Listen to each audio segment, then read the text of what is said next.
सक्सेना साहब। नमस्ते सक्सेना साहब। आओ दीनदयाल, कहो सुबह सुबह कैसे आना हुआ? सपना रात भर घर नहीं आई, मैंने सोचा आपके यहाँ पता कर लो, कहीं रीटा के पास न रुक गई हो। तुम गलत जगह आ गए हो दीनदयाल। अपनी बेटी को तलाश करना है तो किसी तवाइफ के कोठे या बाजार में जाओ। शरीफों के घर में नाचने वालियों का कोई काम नहीं है। माफ करना, गलती हो गई। और सुनो, तुम्हारी बेटी का मेरी बेटी से कोई ताल्लुक नहीं है, और तुम भी आइंदा इस घर में कभी आने की हिम्मत मत करना।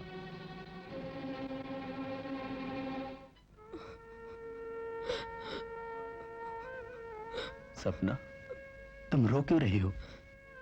चंदर, मैंने कभी ये सोचा भी नहीं था कि हंसी मजाक में हम इतना बड़ा पाप कर बैठेंगे। हमने कोई पाप नहीं किया, शादी की है।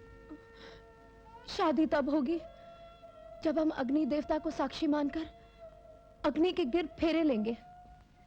सपना, अगर पवित्र अग्नि के गिर्द फेरे लेने से ही शादी के बंधन बनते हैं तो आओ, हम अभी इसी वक्त इस बंधन में बन जाते हैं।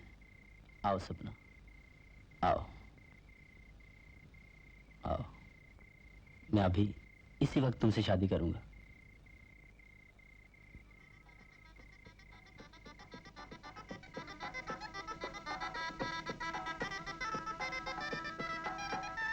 बेशरम, अगर तू पैदा होते ही मर गई होती तो जिल्लत का लिबास पहनकर मुझे दर बदर पे शर्मिंदा नहीं होना पड़ता। तेरी शक्ल ही बता रही है कि तू काली रात में जरूर कोई काली करतूत करके आई है। मैंने कोई काली करतूत नहीं की, मैंने अग्नि के साथ फेरे लेके चंदर से शादी की है। जिस शादी को समाज नहीं मानता वो शादी नहीं कलंक होता है। इससे पहले कि यह कलंक इस खानदान की इज्जत को मिट्टी में मिला दे, इससे पहले कि यह कलंक इस समाज के रीति रिवाजों को गंदा कर, इससे पहले कि यह कलंक इस बस्ती की मासूम लड़कियों की जिंदगी में जहर फैला दे, इस कलंक के साथ साथ तेरा भी गला दबा दूंगा।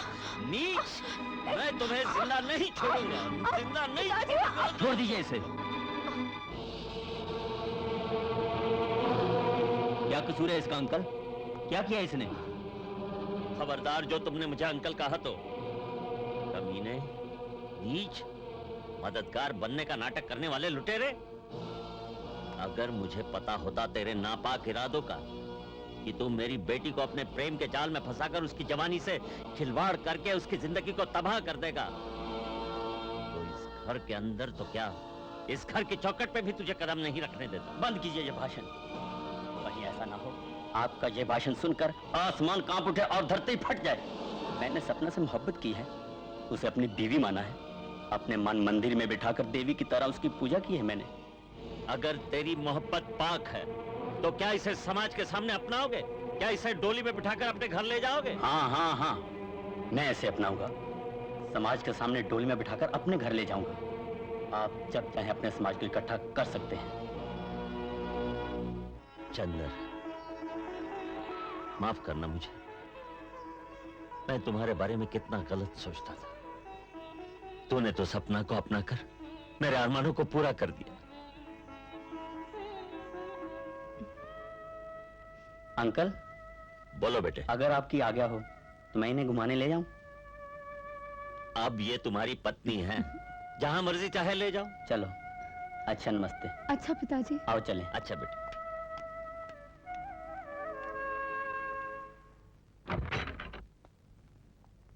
Good evening sir. अरे चंदर आओ, चंदर आओ। हमें उम्मीद नहीं थी कि तुम अपना काम इतनी जल्दी कर लोगे।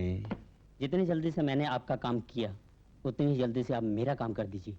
ओहो, ओए ले पुत्रा, तेरे बाकी दे पैसे। श्योर। और अब हमें मजे लेने दो और खुद भी मजे लो। Enjoy. Thank you, goodbye. अब सपना को हकीकत में बदलने का मजा आएगा।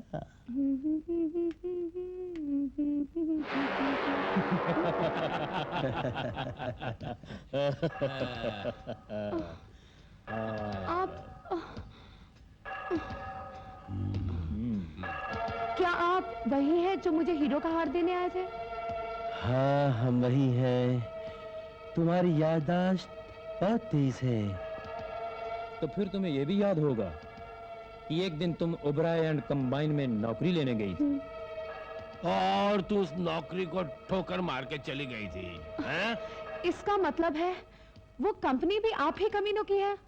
हाँ, इसीलिए हमने उसी दिन फैसला कर लिया था कि तुम जैसी मगरूर हसीना को हासिल करके ही रहेंगी। बकवास बंद करो। अगर चंदर आ गया तो वो तुम्हारा खून पी जाएगा।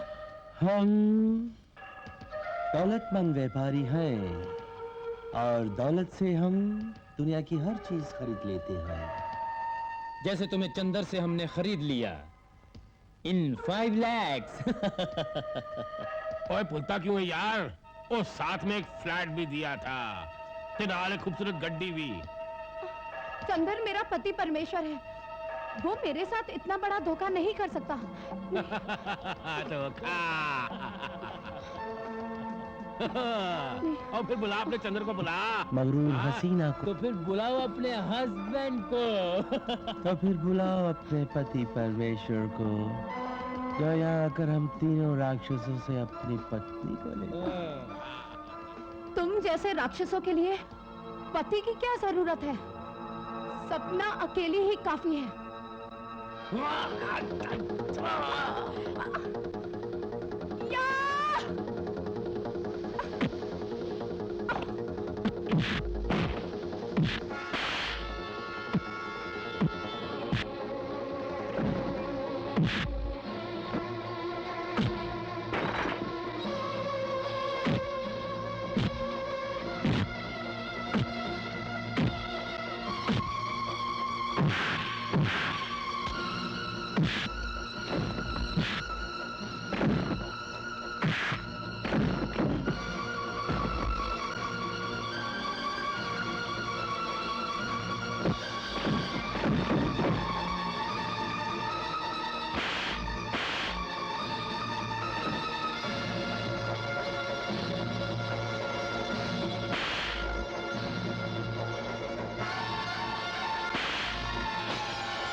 इसका दूसरा बंदोबस्त करना होगा।